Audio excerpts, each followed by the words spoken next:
Hivi wa China wana akili kweli? Miezi kadhaa iliyopita niliwasiliana na kampuni ya utengenezaji wa magari kutoka China. Kwa nini niwasiliane nao? Ni hivi, niliwatumia meseji kuwauliza bei ya Toyota Hiace na wakanambia gari hilo linauzwa shilingi milioni 200 za Kitanzania. Subiri. Daladala ninunue kwa shilingi milioni 200 wakati huko nauli ni 500. Wala tegeta nyogeregeta. Labda sio mimi. Wakanambia hii sio Toyota Hiace ya kawaida, na hapo ndipo wakanitumia video hii na kunipa maelezo yafuatayo.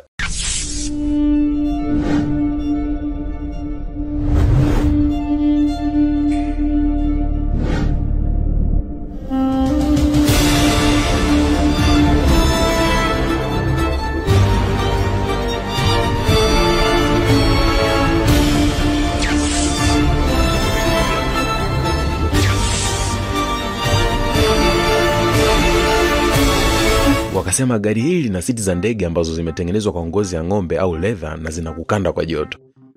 Bwana wewe, ndo hivyo hivyo. Namaanisha siti zinakufanyia heat massage. Ndani kuna TV kubwa ya kisasa. Siti unaweza kuzigeuza kitanda ukitaka. Na katikati hapo kuna meza ya kifahari ambayo unaweza kuifanyia matumizi tofauti tofauti kadri ya mapenzi yako. Ndo hivyo tu? Hapana, sio hivyo tu. Wanasema humo ndani kuna mfumo wa kisasa wa audio unaotumia speaker za JBL. Paa lake wamelitengeneza kama ndege pia. Na hali ya hewa imezingatiwa kwa sababu ndani kuna air conditioner. Na cha tofauti zaidi ni kuwa walisema ukihitaji choo cha kisasa unawekewa humo ndani.